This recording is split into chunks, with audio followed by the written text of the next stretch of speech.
Hello everyone, my name is Tatiana Campos, and today I'm presenting on the Spanish settlement of Havana, Viceroyalty of New Spain, founded by Diego Velázquez de Cuellar.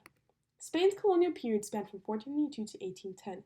It was sparked by Christopher Columbus' return to Spain in 1493 from his first voyage in which he surveyed the northern coast of Cuba and officially documented the island of La Española, present-day Dominican Republic. Consequently, the New World was birthed, and the explorations were governed through absolute power in Madrid via Sevilla. The management of the New World was distinguished by viceroyalties, which were geographic regions assigned to a viceroy, who represented the Spanish crown and therefore held executive, legislative, judicial, and military power. In 1535, the Viceroyalty of New Spain was founded, which encompassed areas of present-day Mexico, Cuba, Dominican Republic, Florida, and Central America. As aforementioned, in 1493, the island of Cuba was officially claimed for the Spanish crown. In 1515, Havana was founded by Diego Velázquez de Cuellar. The borough's original name was San Cristobal de La Habana in honor of Saint Christopher, patron of the travelers. Due to mosquito-ridden and inhabitable conditions of Havana's original location, Havana was relocated to its current location in Port of Carenas in 1519.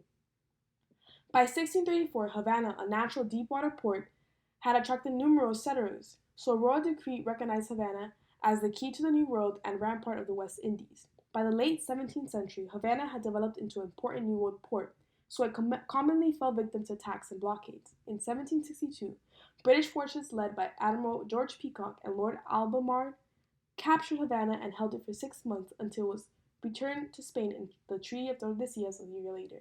Ultimately, Cuba would earn independence from Spain's colonial rule in 1889. Havana, the largest city in the Caribbean, is located along a deep-sea bay on the northern coast of Cuba. Extending mostly westward and southward from the bay, Havana is entered through a narrow inlet that opens up into three harbors. As for a geographical divide, low hills arise as you stray away from the bay, and the Almendares River cuts across the city from the south to the north. Present-day Havana can be divided into three districts: Old Havana, El Vedal, and Marianao. Notably, El Malecón, which is a seawall and roadway, acts as a datum to the city and traverses the edge boundaries of Havana. As depicted on the right, the early Havana settlement was confined to a narrow strip on the western edge of the bay. The church and town offices surrounded the singular Plaza de Armas, aligning the old crooked streets, were bohíos, indigenous shacks roofed by palm fronds and houses on stilts. Both indigenous building methods were adopted by the Spaniards. The Havana city plan developed a structure once Philip II introduced the Law of the Indies in 1573. The Law of the Indies were a series of guidelines for developing Spanish colonial cities that emphasized ideal pure geometry. As for coastal towns, like Havana, the law determined that the squares had to lead into four main streets that were directed towards the four winds. Narrow streets were also enforced to limit the effects and protect the homes from the harsh sun. As depicted on the left, the Havana city plan is an orthogonal grid composed of narrow, rectilinear streets. The urban design is held by squares or plazas, which are open areas located near buildings, supplemented by walkways and greenery. Notable plazas include Plaza de Armas and Plaza de la Revolución. Before the Law of the Indies was introduced by Philip II in 1573, the early Spanish settlements lacked a specific pattern. Many of the first settlements were built on the remains of the conquered towns. This was the case for most of the pre-Columbian cities, such as Cusco, which is built on the remains of an Incan city. Therefore, in order to secure the future of prosperous Spanish settlements, the Law of the Indies was formulated as a set of ordinances that would develop the social heritage, spatial organization, and Christian ideology of Spanish colonization. Even though the mandate influenced the majority of city planning in the New World, it remained largely unknown to the English-speaking public until it was translated in the 1920s and its role as a primary source flourished. Pictured above is a photograph of page 86 of the Law of the Indies, in which the ordinances 117 and 118 are explained. These ordinances detail the proportionate manner in which streets led into the plaza. The most influential imprint on the new Spanish settlements introduced by the Law of the Indies was the grid plan and checkerboard system of blocks.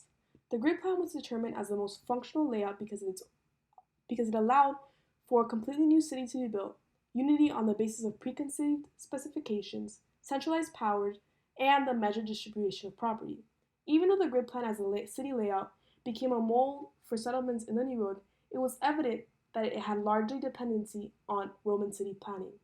As the Roman Empire expanded, the rectangular town plan style was spread, and the rectilinear street network was perfected. The north-south and east-west street axis characteristic of the grid plan was in fact influenced by the organization of Roman military camps. It is clear that the grid plan has withstood the test of time, as pictured to the right is the grid plan present in Manhattan, New York, while on the left is Miletus, one of the classic examples of grid planning in antiquity from the early 15th century BC. After Antón de Alaminos discovered the current of the Gulf of Mexico in 1517, which became the primary route to return to Spain, Havana became permanently located in the port of Cadenas. The port, situated strategically facing the Florida Straits and the old Bahama Canal, provided the ideal location for a port city that would serve as the chief point of connection for Spain's mainland territories. The goal, achieved by Velázquez de Cuellar, was to make Havana a pivotal stop on the new trade route between Spain and the Americas. Pictured is a plan by the Spanish engineer Rojas, who was fascinated by Havana as a fortified base, showing the alternative lines of fortification, lines of internal streets, and the citadel at the harbor's mouth. Not only did Havana experience an exchange of goods from the New World to the Old because of its role as an epicenter of the Gulf of Mexico, but similarly, an exchange of the arts occurred. The New World architects were gifted with the opportunity to combine elements from Italian, Flemish, German, and Spanish sources with materials and practices unique to the Americas. In Havana, the Baroque style was gladly adopted in churches and homes and characterized by its dynamic spaces that heighten the feeling of motion and curvilinear geometries based on the circle, oval, or spiral. However, the Baroque style was complemented by characteristics like portales or semi-enclosed porches and windows equipped with security bars in order to respond to the humidity of the New World. Havana accrued vast wealth and importance because of its role as a pivot of trade between the Spanish crown and its colonies. Therefore, a fortification was necessary, so bulwarks, or a solid wall-like structure raised for defense, were built in the city. The fortresses were based on Renaissance geometric models in relation to their symmetrical design. A Spanish colonial fortress standard arose from these Renaissance models. The standard became a square, pentagonal, or hexagonal model with bulwarks fixed on the vertices. Architects made use of the piedras conchíferas, or shell-bearing rocks indigenous to the island, throughout the fortresses. El Castillo del Moro, also known as Los Tres del Moro, was built after continuous attacks by fleets in the Havana Bay. Italian engineer Juan Bautista Antolini was hired to the project, known for his legacy of vast geographical dispersion and monumentality. Initially, the complex was designed to be a traditional small fort surrounded by dry moat. However, through multiple expansions, it became a major fortress. Antolini made an extensive study of the geographical surrounding before the fortress construction. This allowed him to design a plan that expertly blended with the natural promontory, which is a point of high land that projects out into a large body of water. Consequently, the irregular polygon shape of the fortress falls organically with the shape of the rocks it was constructed on. The fort is composed of 3 bulwarks linked by curtain walls and casement barracks. The complex includes houses, cisterns, a chapel, office quarters, a wine cellar, stables, dungeons, and vaults. The fortress domination of the bay allowed for a commanding view of the sea, serving as a lookout for post-pirate ships. The Castillo del Moro was designed to withstand sieges and attacks from pirates and enemy fleets, so naturally there's an emphasis on the role of the exterior as a stronghold. The thickness of the walls and the placement of the bulwark are designed to withstand the bombarding of cannonballs. The irregular geometry of the fortress allows for the deployment of defensive army to respond to an attack coming from any angle. As for the interior, wide pathways away from the walls protect the soldiers from the bombardment of now vulnerable walls so they can engage in action without being harmed. Cathedral of Havana. Constituting as both a symbol and a vocation of the city, the Havana Cathedral is considered one of the most exemplary examples of Baroque architecture in Cuba. The cathedral is marked by its facade, which is adorned by 3 columns that turn outward from the center, creating both a concave and convex rhythmic pattern that has been described as music cast into stone. The facade is held by 2 towers, one which is larger than the other, creating a pleasant contrasting symmetry. Even though the plan evokes an allusion to a Latin cross church plan because of the absence of transepts, the Havana Cathedral conforms to the hall church plan. The rectangular space is split between the naves, the space is designated for the worshippers in the sanctuary, and the altar space designated to the clergy.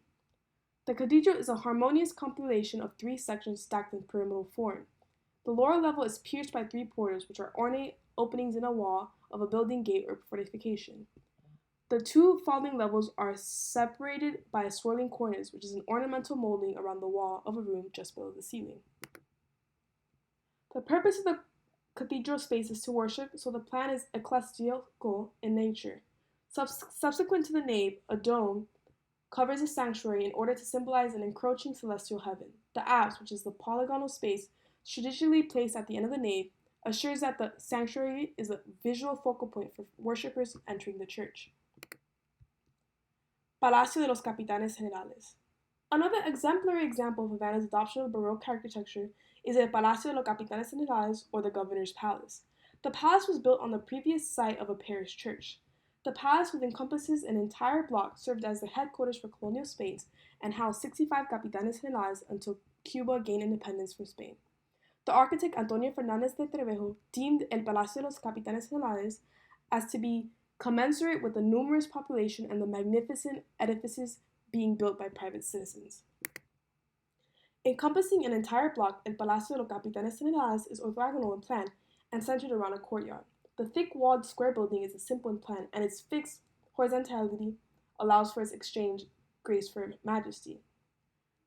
The front of the building, whose arcade maintains a pillar theme accented by semi-columns, is paved by china pelona, a hard shiny stone. To the left of the arcade, a grandiose marble staircase ascends to the mezzanine and upper gallery. The leafy courtyard is lined by the two levels of galleries from which small balconies extend from. Given that El Palacio de los Capitanes Generales housed generals that represented the Spanish crown, the structure was meant to glorify the successes of the viceroyalty. In order to keep up with Havana's emergence as one of the wealthiest cities in the New World, the palace was built to represent the grandeur of the developing city. The marble staircase, stained glass windows, and ornate balconies invokes feelings of luxury. The robust courtyard greenery of the courtyard, which is adorned by a statue of Christopher Columbus at the center, alludes to the paradise nature of the city. Casa de la Obra Pía. With the economic incline of Havana, a new wealthy class emerged that was infatuated with pursuing the sumptuous way of life. Literary works describe the emerging class of the landowners as seemingly indolent lovers of furniture and opulent, gaudy attire. Casa de la Obra Pía, which translates to the House of Pious Work, gets its name in memory of the mid-century resident of the home, Martín Calvo de la Puerta Arieta. The Spanish nobleman was recognized for gifting a generous dowry to 5 orphan girls from them to either get married or join a convent each year. La Casa de la Obra Pía holds a tiered orthogonal plan with a slightly jagged northern front. Like other homes turned into the palaces by the wealthy landowning classes of Havana, La Casa de la Obra Pía adopted the Baroque style with the incorporation of an arcaded courtyard. The house was characterized by private rooms, a mezzanine, warehouses, shops, a mirador, and a terrace roof. The overall section of the home was heightened to accommodate another floor called the mezzanine, which projected toward the street, housing the off spaces or arguably the slaves' quarters. The storeroom and shop were located on the ground floor, leaving the top level for private living spaces. The organization of La Casa de la Obra Pía implies that the space was designated for social activity.